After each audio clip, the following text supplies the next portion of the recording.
Saya khawatir kalau kemudian kurikulum ini dipaksakan harus berubah, sebuah bisnis tersendiri, bisnis pengadaan buku ajar, bisnis pelatihan fasilitator, bisnis alat pembelajaran, proyek pelatihan, dan seterusnya, itu akan terjadi.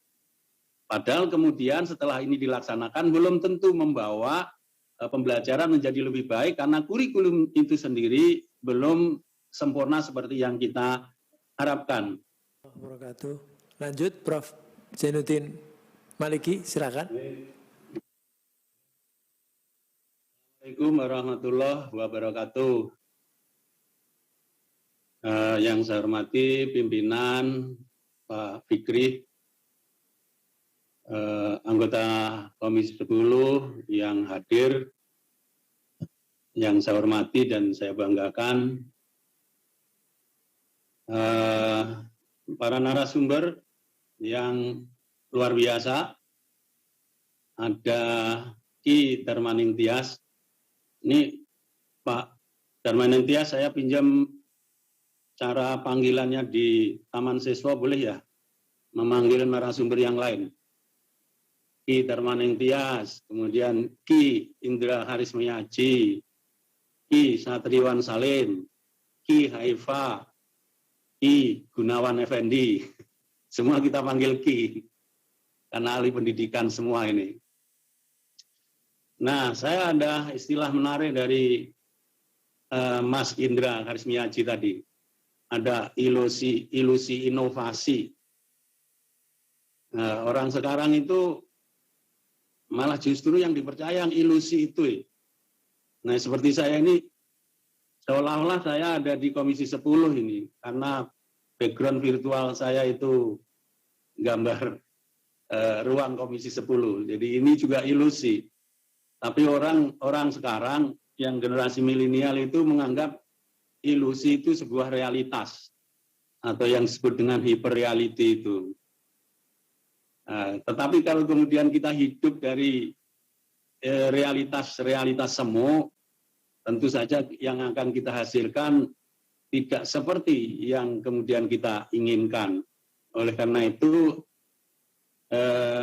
kita harus perlu penyadaran agar semua atau masyarakat atau bangsa kita tidak tertipu oleh realitas semu itu.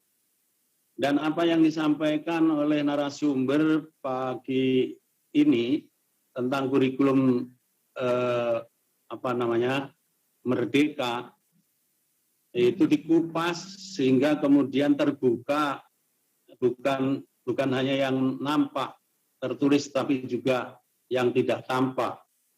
Jadi bukan hanya ilusi yang disampaikan oleh narasumber kita, tetapi realitas dan setelah diangkat, ternyata masih begitu banyak yang harus kita luruskan. Antara lain, ternyata kemudian kita menemukan satu fakta, seolah-olah kita berubah, seolah-olah kita bergerak, tapi sungguhnya tidak ada gerakan. Atau seperti yang dikatakan oleh Goodrillard dengan simulakra itu, kita bergerak, tetapi sungguhnya tidak bergerak. Kita merubah, tapi sungguhnya tidak berubah. Yang istilahnya Mas Indra tadi, business as usual, melakukan hal yang sama, tetapi ingin mendapatkan hasil yang berbeda. Ini simulakra sebenarnya, simulakra. Perubahan yang diluncurkan oleh Menteri Pendidikan ini sekarang sudah sampai episode 18. Seolah-olah berubah, tapi jangan-jangan ia sebuah simulakra. Seolah-olah berubah banyak, tapi sesungguhnya tidak berubah.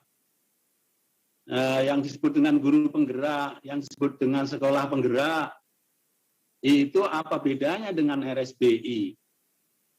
RSBI dulu diberi kesempatan untuk merekrut anak-anak yang pinter, dan kemudian diberi dana yang jauh lebih besar dibanding sekolah-sekolah reguler. Ya memang hasilnya kemudian pinter-pinter. Karena yang masuk sudah pinter. Siapa yang pinter? yang pinter itu yang pulang sekolah masih bisa nyewa guru les, bisa memberikan buku-buku pelengkap pembelajaran yang lengkap. Siapa mereka yang bisa menyiapkan alat pembelajaran, kemudian guru les? Mereka yang kaya. Walhasil kemudian sesungguhnya RSBI membiayai, negara membiayai mereka yang kaya. Yang miskin kemudian tidak mendapatkan afirmasi. Begitu juga sekolah penggerak, sama. Mereka yang ditunjuk sekolah penggerak adalah yang sudah bergerak, yang sudah maju, dan kemudian diberi dana dan perhatian yang lebih besar. Yang terjadi kemudian adalah diskriminasi. Nah, ini fenomena yang menurut hemat saya simulakra, seolah-olah kita merubah, tetapi sungguhnya tidak berubah. Itu pertama. Kemudian catatan kedua saya, paradigma kita memang pendidikan ini harus jelas. Kita harus menyusun kebijakan-kebijakan pendidikan, termasuk di dalamnya kurikulum, yang bisa membantu siswa kita tidak hanya cerdas ketika merespon stimulus dari luar. Kita sudah banyak menciptakan generasi behavioristik yang hanya menjadi anak disiplin kalau ada polisi, anak disiplin kalau ada cekcok, disiplin tidak korupsi kalau ada pengawasan. Kita sudah melahirkan generasi behavioristik. Pendidikan kita, kalau kita ingin membangun kurikulum yang baik, maka haruslah membuat pendidikan yang bisa mengantarkan anak didik kita berinteraksi antara realitas subjektif dia dengan realitas objektif. Atau apa yang disebut dengan Peter Berger dengan istilah konstruksi sosial.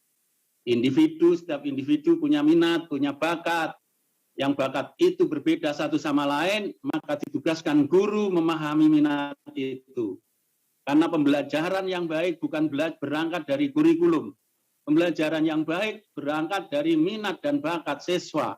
Sedangkan minat bakat siswa itu berbeda satu sama lain, dan inilah yang kemudian harus kita hantarkan supaya minat dan bakat masing-masing itu bisa dibawa di dalam realitas kehidupan objektif dengan baik. Nah, itu antara lain catatan saya. Kemudian juga saya khawatir kalau kemudian kurikulum ini dipaksakan harus berubah. Nah, ini nanti kemudian bukan kurikulumnya yang menjadi baik, karena seperti dipaksakan, yang terjadi kemudian apa yang ini menyebutnya apa ya, efek dari munculnya kurikulum baru. Efeknya apa?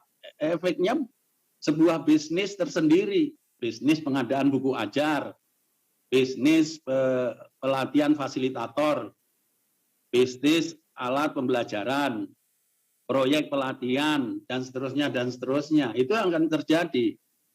Padahal kemudian setelah ini dilaksanakan belum tentu membawa pembelajaran menjadi lebih baik, karena kurikulum itu sendiri belum sempurna seperti yang kita harapkan.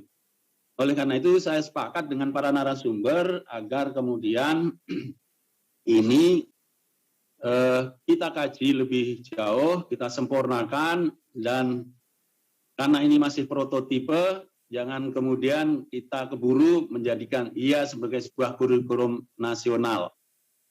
Masih banyak yang ingin kami sampaikan, tetapi mungkin memberi kesempatan kepada yang lain.